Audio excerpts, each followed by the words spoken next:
Assalamualaikum warahmatullahi wabarakatuh. Waalaikumsalam warahmatullah.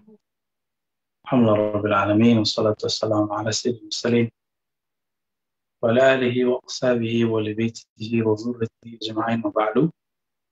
Radina billahi rabba wa bil islam dina wa bi sayyidina Muhammadin abduhu wa rasuluh. Wa naqulu nas'alullah al-'afwa wal 'afiyah lana wa liwalidina wa limasyayikhina fid din wa dunya wal akhirah. Nas'alullah al-khaira kullahu mimma 'alimna wa ma na'lam wa na'udzu billahi tabaraka wa ta'ala min kulli syarrin ma 'alimna wa mimma la na'lam. Innahu 'allamul ghuyub. Wa nas'alullaha salamata sadr wa na'udzu billahi tabaraka wa ta'ala min su'i sadr. Amin ya rabbal alamin. Baik, Bapak Ibu Saudara yang dimuliakan Allah, ikhwan akhwat fillah dimanapun berada, khususnya jamaah Masjid Suluddin Duri, walaupun kita tidak bertemu secara fisik, tapi Allah sudah sediakan pertemuan secara non-fisik. Alhamdulillah, ini tidak ada alasan lagi nanti ke depan kita tidak belajar, tidak ngaji, karena sudah ada perangkat-perangkat seperti ini. Ya. Seperti yang saya kabarkan sebelumnya, bahwa insya Allah kita akan mengkaji tentang sifat kekasih Allah. Kekasih Allah boleh kita sebut Habibullah, boleh juga kita sebut dengan Aulia Allah, para wali-wali Allah. Para wali-wali Allah ini tidak ditandai dengan pakaian tertentu, kopiah tertentu, baju tertentu, dan penampilan tertentu, tidak. Ya. Tapi mereka mempunyai karakter tertentu. Karakter inilah yang bisa menjadikan seseorang ini dicirikan sebagai kekasih Allah Subhanahu wa Ta'ala. Dan ternyata karakter ini adalah karakter para nabi.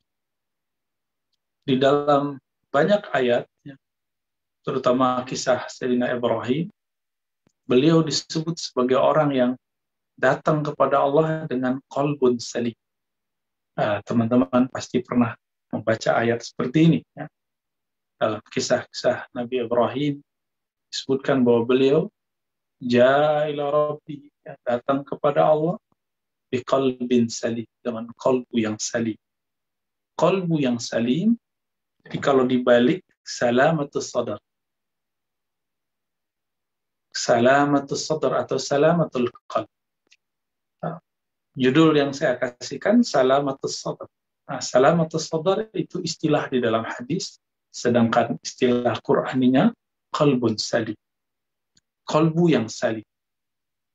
Dari kata salama yang kita sebut dalam bahasa Indonesia selamat.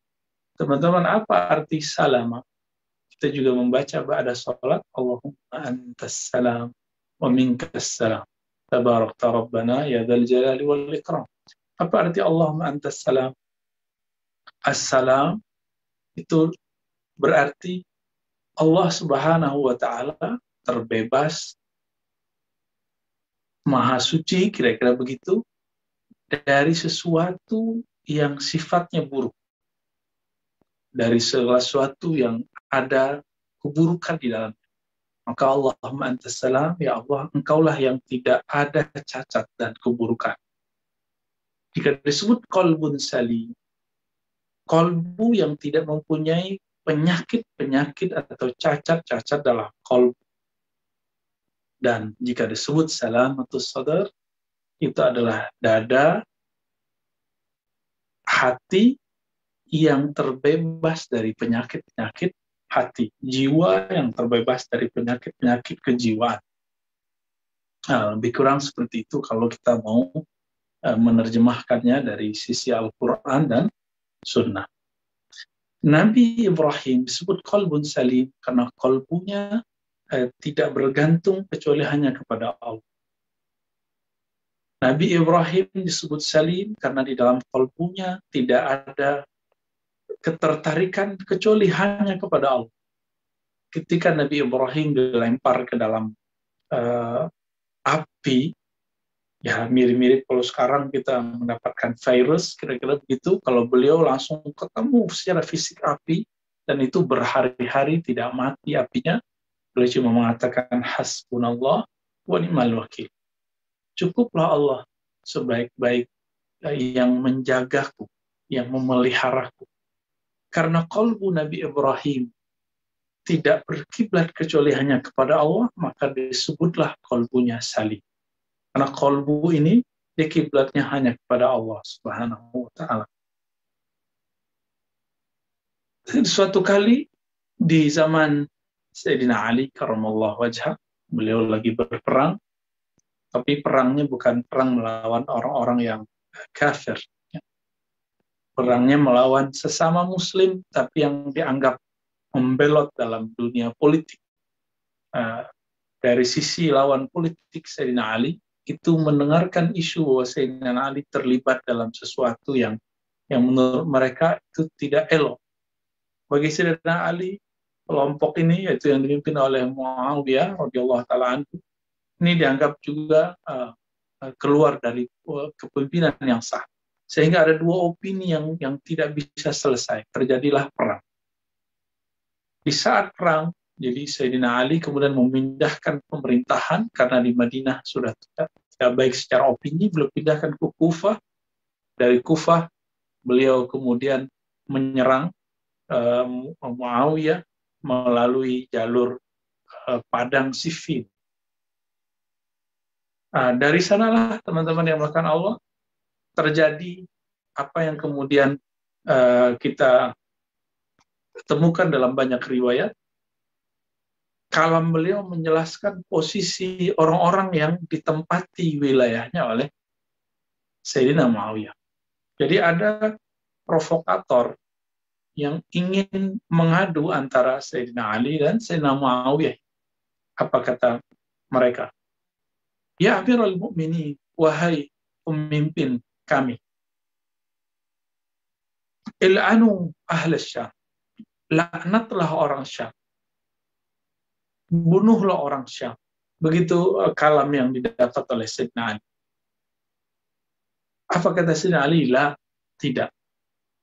Fa inni sami'tu Rasulullah SAW yaqul, karena aku mendengar Nabi SAW bersabda, la tal'anu ahla Syam, janganlah engkau melaknat orang-orang Syam, orang-orang dari wilayah Syam. Syam ini yang disebut sekarang Palestina, Suriah, Yordan, Lebanon. Mereka disebut dengan wilayah Syam. Lalu, apa kata Sayyidina Ali?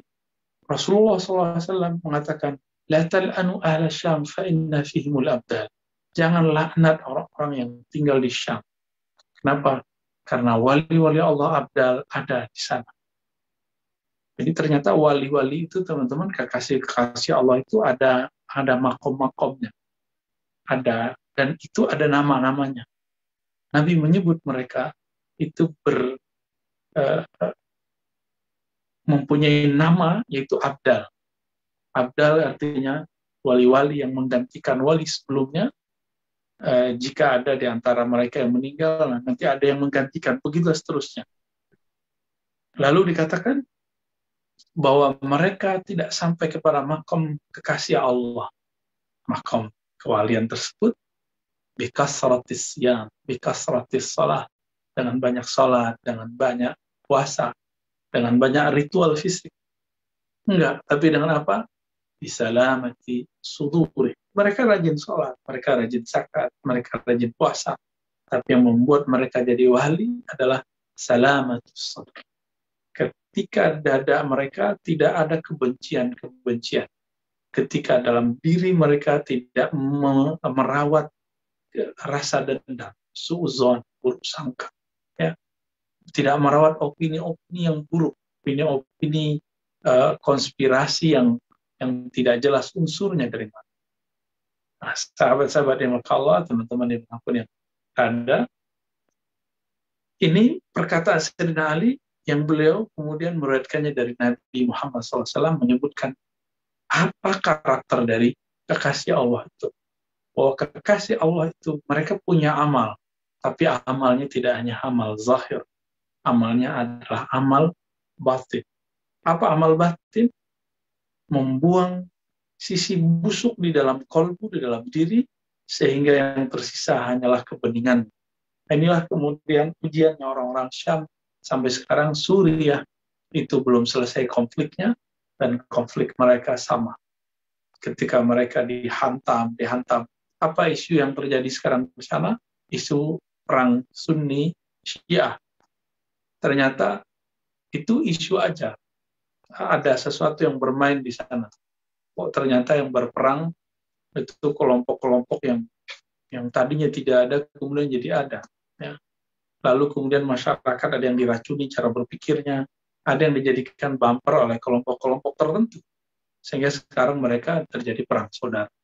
Nah, semoga negeri kita aman dari itu. Maka teman-teman, jika ingin negeri ini aman, walaupun keamanan itu tidak akan terjadi selama-lamanya, selama kita bisa coba tanamkan salamatus sadar. Tidak merawat kebencian, opini buruk, cara berpikir yang kotor, cara berpikir yang horor di dalam diri kita. Nah, ini lebih kurang kisah dari Sayyidina Ali karramallahu wajhahu. Teman-teman kan Allah. Lalu apa saja keburukan di hati sehingga para kekasih Allah ini berhasil membersihkannya dan diangkat oleh Allah menjadi kekasih Allah. Di dalam hadis itu Nabi SAW berdoa khusus. Beliau mengatakan, Allahumma inni a'udzubika min su'is sabr. Ya Allah, aku berlindung kepada Engkau dari keburukan-keburukan yang ada di dalam dada. Sadar, teman-teman. Sadar atau sudur. Sadar secara serapan kata sudah masuk ke bahasa Indonesia, yaitu kesadaran. Keburukan yang disadari. Tapi ternyata serapan kata ini sudah berubah makna. Karena kata sadar dalam arti bahasa Arab bisa diartikan sumber. Sumber yang ada dalam diri manusia. Ya mungkin itu juga yang disebutkan kesadaran manusia. Di dalam ini ada beberapa penyakit-penyakit atau keburukan-keburukan. Yang pertama adalah syirk, yaitu syirik. Syirik ini menyekutukan Allah. Nabi SAW tidak khawatir kepada umatnya untuk menyembah kecuali hanya kepada Allah. Tapi yang dikhawatirkan oleh Nabi Muhammad SAW itu adalah syirik khafi. Apa itu syirik khafi? Syirik menyekutukan Allah tapi tidak tampak adanya di dalam diri. Orang-orang yang sombong sebenarnya dia sedang menyembah dirinya. Orang-orang yang ria dia sedang menyembah perbuatan. Orang-orang yang ujub dia sedang mengagumi dirinya dan perbuatan. Maka teman-teman yang makan Allah, turunan dari syirik khafi ini, baik berupa kesombongan ataupun ria, ini tidak ketemu dalam diri mereka.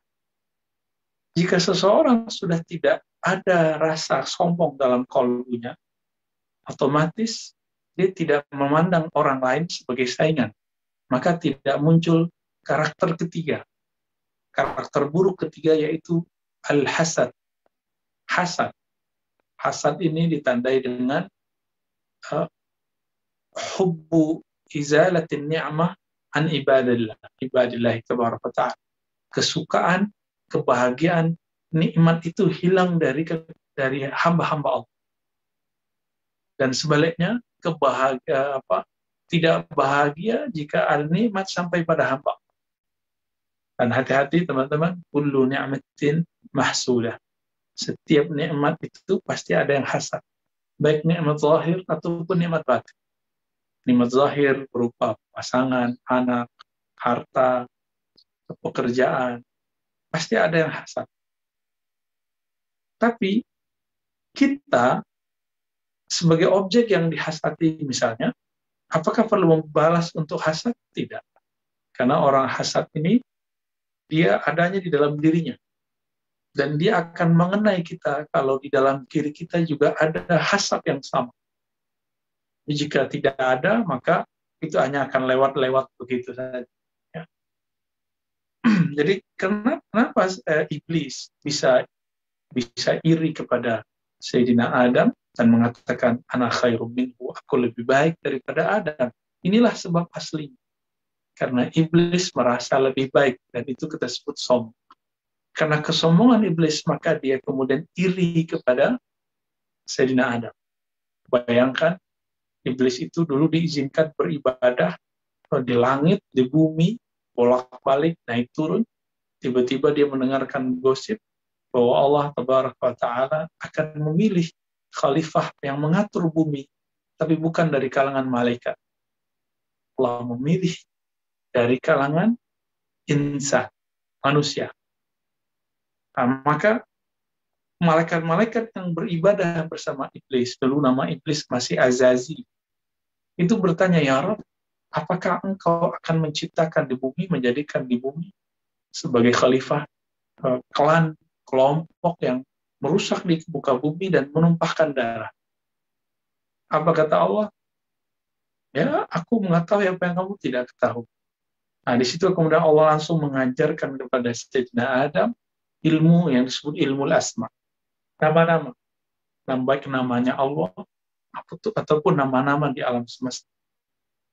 Lalu dibuatlah semacam kontestasi bahwa para malaikat ini disuruh bercerita tentang ilmu-ilmu itu, asma kah, apapun namanya. Ternyata tidak ada satupun yang berani menjawab, karena memang mereka tidak tahu. Nah, disinilah sejarahnya, teman-teman. Allah ingin kasih unjuk bahwa al-malaikah belum tentu mereka lebih mulia daripada seorang manusia. Apa kata Allah Tabaraka wa Ta'ala kepada malaikat, pada Adam? Ya Adam, anbi'hum bi asma'i. Wahai Adam, ajarkan mereka, kabari kepada mereka apa yang aku ajarkan. Kira-kira begitu kalau terjemahan bebasnya. Bi asma'ihim, dengan nama-nama yang telah aku berikan kepada mereka. Disitulah Nabi Adam menjadi gurunya para malaikat. Disinilah kemudian iblis merasa dirinya lebih pantas. Masa saya diajar oleh seorang manusia yang tercipta dari tanah, yang belum beribadah selama dia. Nah, malaikat tadi kan sama juga ngomong gitu, wa nahnu nusabbihu bihamdika wa nuqaddisu lak. Dalam konsepnya malaikat, dan itu turun kebanyakan orang awam, bahwa orang yang banyak ibadah secara zahir, secara fisik, itu lebih mulia. Tapi di sisi Allah enggak. Di sisi Allah, surat Al-Mujadalah ayat 11, yarfa'illahu alladhina amanu minkum walladhina utul ilma darajat. Allah angkat orang-orang yang beriman plus yang diberikan ilmu. Ini kata kuncinya. Jadi ilmu itu diberikan ilmu bukan satu derajat, tapi darajat, beberapa derajat. Nah, inilah yang diberikan kepada Nabi Adam, orang yang kalbunya selamat dari kesombongan-kesombongan itu.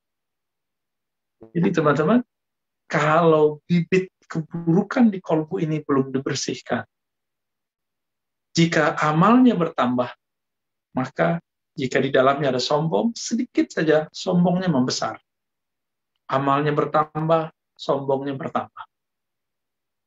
Bacaannya bertambah, sombongnya bertambah. Bahkan ilmunya bertambah, sombongnya pun bertambah. Inilah yang kemudian menjadi konsentrasinya nabi-nabi, para rasul.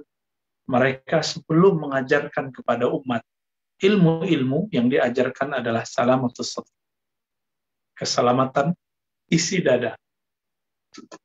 Itulah rahasianya juga kenapa Nabi SAW berdakwah 13 tahun di Mekah. Itu adalah dakwah salamatus sadr, dakwah menyelamatkan isi hati, isi dada dari selain Allah Subhanahu wa Ta'ala. Nah, teman-teman yang dimakan Allah, jika kolbu itu atau dada itu harus dibersihkan dari penyakit-penyakit tadi, lalu otomatis dia harus ada yang ditumbuhkan di dalamnya. Lawan dari kibr apa? Lawan dari kibr adalah tawadhu. Jadi cara mengobati si kolbu yang sombong itu, maka harus munculkan kerendahan hati. Lawan dari riya itu ikhlas secara zahir dan batin. Lawan dari hasad adalah berhusnuzon kepada Allah. Ternyata ada satu masalah orang-orang hasad dan iri, sehingga menjadikan kolbunya busuk, dadanya penuh dengan kebusukan. Apa itu? Orang-orang yang iri dengki ini, dia bukanlah sedang memarahi makhluk Allah, orang yang dia iri, tapi dia sedang memurkai, sedang marah kepada Allah Subhanahu wa Ta'ala. Kenapa? Yang memberikan nikmat seseorang karena Allah. Lalu dia kemudian protes. Sebenarnya dia protes kepada siapa? Kalau bukan protes kepada Allah. Jadi dalam dirinya ada konsep yang buruk. Ketika dia memandang ada orang lain lebih baik daripada dirinya, dia mengatakan, sebenarnya itu adalah hakku, bukan hak dia. Nah, biasanya di dunia kerja, dalam hidup bertetangga, ini biasanya muncul. Nah, semoga kita jauh dari karakter-karakter seperti itu, teman-teman yang makan Allah. Nah, jadi bagaimana caranya? Adalah husnuzan, berbaik sangka. Nah, inilah yang bisa membersihkan qalb.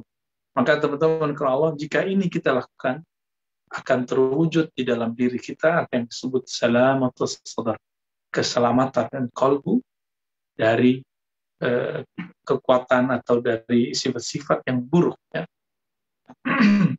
Teman-teman yang melakukan Allah, makanya Nabi SAW berdoa. Apa doa beliau?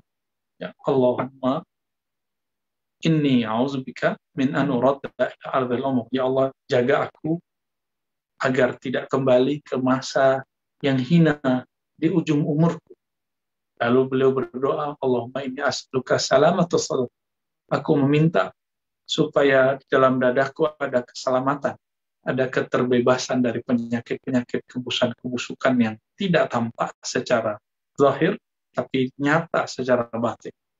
Wa a'udzubika, aku berlindung kepada Engkau ya Allah dari kebusukan min su'is sadr, kebusukan-kebusukan yang ada di dalam sadr.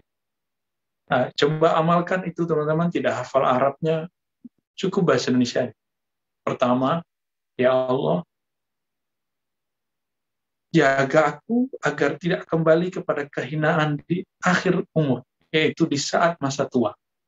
Yang kedua, tolong jaga hatiku ya Allah dari su'is sadar dan berikan salamatus sadar. Jika berkesempatan luas teman-teman, kalau keluar masjid atau kita sedang mau tahajud atau ba'da berwudu, selain doa wudu, ada satu doa yang jarang dibaca orang dan itu merupakan bagian dari doa wudu atau doa mau berangkat ke masjid, yaitu doa meminta agar Allah memberi cahaya ke dalam qalb. Nabi SAW pernah berdoa, Allah menja'al fi qalbi nur. Ya Allah, jadikan di dalam qalbuku ada nur. Bahkan beliau mengatakan, Allah maja'alni nura.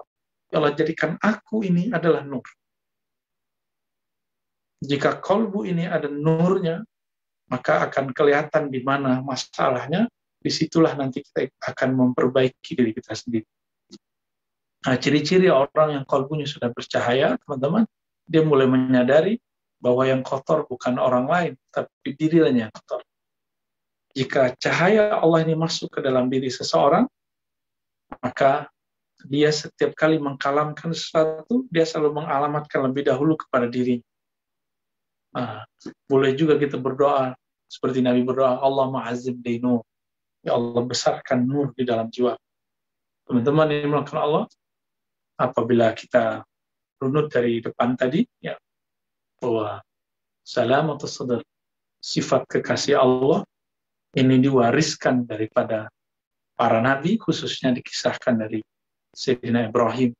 Maka jika kita kemudian tarik kesimpulan sederhana, ulama pewaris para nabi, apa yang diwariskan? Bukanlah gelar, karena para nabi tidaklah bergelar doktor, para nabi tidak bergelar profesor, para nabi tidak bergelar ABCD dalam dunia kampus. Lalu apa yang mereka gelarkan, yang mereka wariskan? Maka para asatis, para dai, jangan senang dulu pintar baca kitab, jangan senang dulu punya jamaah banyak, jangan senang dulu bacaannya bagus. Kenapa? Karena bukan itu yang Nabi wariskan. Yang Nabi wariskan adalah kualitas kolbu, kualitas dada yang salamatus sadar, yang selamat daripada sadar, dari segala sesuatu yang membuatnya busuk. Biasanya orang alim, teman-teman, atau orang-orang yang punya jabatan, atau orang-orang yang sudah merasa dihormati di kalangan komunitasnya, ini akan gampang terpapar sesuatu yang bersifat mengeruhkan kolbu. Misalnya, kalau seorang public figure, misalnya artis, ya, itu melihat ada artis baru itu ancaman. Berarti di kolbunya ada kekacauan, memandang orang seperti ancaman. Kalau dia seorang guru, seorang mu'alim, seorang ustadz, seorang hafiz, memandang ada ustadz baru yang alim, hafiz baru yang fasih, itu menganggapnya itu ancaman. Nah, orang-orang ini tidak lolos pada bab salamatus sadar dari kedengkian. Ini sebagai contohnya. Orang-orang ini, misalnya sebagai guru, seharusnya guru kah, ulama kah, ya, hafiz kah, ketika ada tokoh baru misalnya, atau ustadz baru, dai baru muncul, dia justru girang. Kenapa? Tidak semua objek dakwah mampu dia sentuh. Dengan munculnya ustadz baru, dai baru, hafiz baru, maka dia mengatakan dalam hati, ya Allah, terima kasih ya Allah, akan tambah banyak orang-orang yang akan membersamai dakwah kepada engkau. Sehingga objek yang tidak bisa aku sentuh, bisa disentuh. Tugasku yang berat menjadi ringan. Nah, berarti kalbunya sudah salam. Ya. Kalau di dunia kantor, muncul orang-orang baru, ada perasaan nggak nyaman, iri. Nah, orang ini belum beres di kalbu. Nah, coba teman-teman, ini kemudian diatur, ya, manajemen sadarnya, manajemen jiwanya, dadanya. Para nabi, para sahabat nabi, mereka jauh dari karakter-karakter seperti ini. Jika ada orang yang seperti ini, dialah yang disebut Abdullah bin Ubay. Dulu Abdullah bin Ubay adalah orang yang paling didengar di Madinah. Ketika masuk Sayyidina Nabi SAW ke kota Madinah, berubah. Orang-orang lebih mendengarkan Nabi Muhammad SAW. Kalau Abdullah bin Ubay menganggap Nabi Muhammad sebagai saingan, maka beliau berpura-pura masuk Islam, kemudian mau memecah umat Islam dari dalam. Dipecah dari dalam. Akhirnya beliau adu domba, bahkan Sayyidatuna Aisyah menjadi korban, salah satu dari kebiadaban isi kolbunya Abdullah bin Ubay. Sehingga Sayyidatuna Aisyah pernah 40 hari 40 malam itu terasingkan karena dituduh tidak benar oleh Abdullah bin Ubay. Ya, Abdullah bin Ubay ini kalau berkalam setelah Nabi masuk, itu isinya adalah kalam-kalam yang membuat rusuh. Dan saya khawatir pemberitaan hari ini lebih banyak ke arah sana, teman-teman. Ya, seperti memerankan Abdullah bin Ubay. Maka saya sarankan juga untuk menjaga kolbu, jangan sering-sering mengkonsumsi berita. Ya, jangan sering-sering. Apalagi baca opini-opini lewat sosial media. Dikhawatirkan opini ini tidaklah murni kebenaran. Tapi kan kita kadang sebagian anggap kalau udah masuk lewat WA udah benar, padahal belum tentu. Ya. Abdullah bin Ubay ini kemudian membuat tandingan Masjid Nabawi disebut dengan Masjid Dirar. Ya. Masjid Dirar boleh disebut juga masjid pecah belah ketika mereka ingin memecah dari dalam lalu buat masjid tandingan, ternyata Allah membuat skenario lain.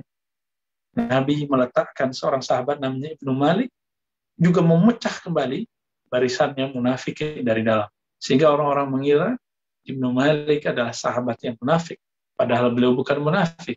Jadi suatu saat Nabi diundang oleh seorang yang buta yang ingin musola pribadi di rumahnya diresmikan. Ketika hendak makan syukuran, Tiba-tiba Nabi bertanya, Aina Ibnu Malik? Di mana Ibnu Malik? Lalu mereka mengatakan, karena munafikan ya Rasulullah. Orang ini munafik ya Rasulullah. Kalam-kalamnya, gaya-gayanya ke orang munafik. Nabi katakan, la, jangan katakan itu. Sesungguhnya dia mengatakan, la ilaha illallah Muhammad Rasul. Oh, ternyata Ibnu Malik ini orang yang ditaruh oleh Nabi, dan Nabi baru buka kartunya setelah beliau berhasil memecah belah safnya orang-orang munafik.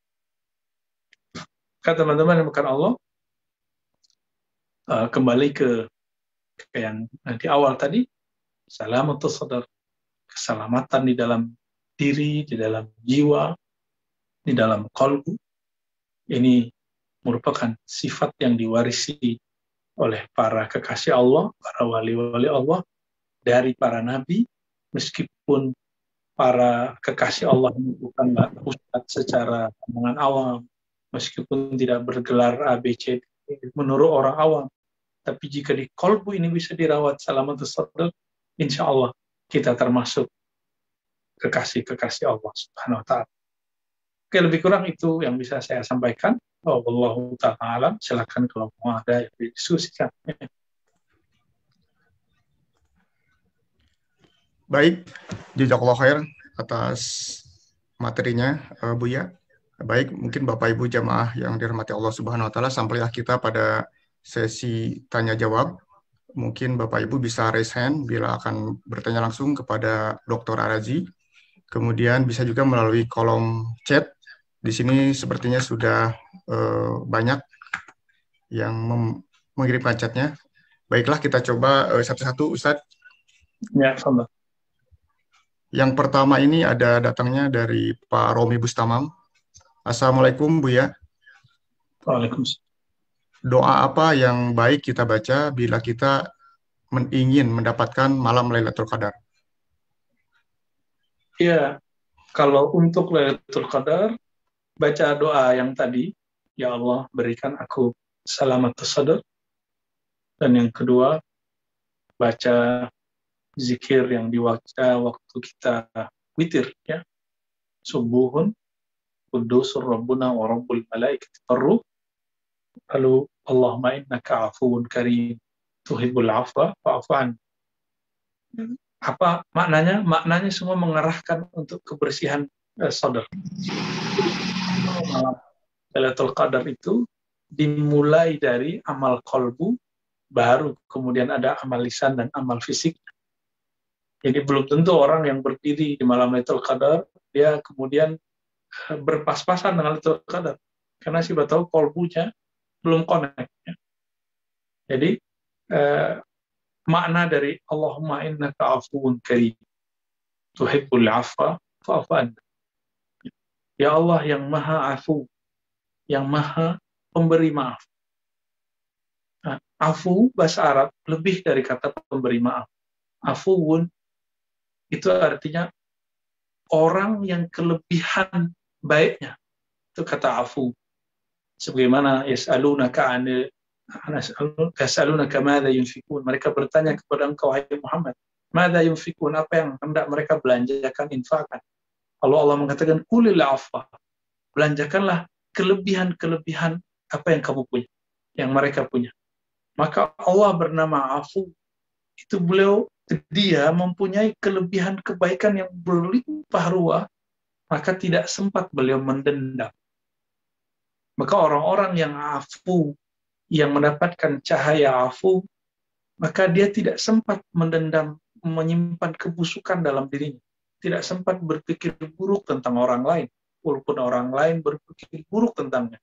Nah, inilah kalau dihubungkan antara salamatus sadar dengan asmaul husna, maka orang yang salamatus sadar ini, dia mendekatkan diri kepada Allah dengan nama Al-Afu, yang maha berlimpah kebaikan-kebaikannya, sehingga tidak sempat memberikan keburukan. Nah, semoga Allah melimpahkan itu. Makanya dibaca setiap malam witir atau malam kita tahajud malam Ramadan, Allahumma innaka afuwun karim. Ya. Apa arti karim? Tadi sudah ada afu. Karim ini yang memberi. meskipun kita disakiti. Itu Abdul Karim. Kalau Allah Maha memberi hambanya meskipun hambanya menyekutuinya, meskipun hambanya tidak menyembahnya, tidak berterima kasih kepadanya. Maka teman-teman, orang yang salamatus sadar ini kalau memberi, nggak nunggu orang yang diberi berterima kasih. Kenapa? Bagi dia ini sudah kewajiban.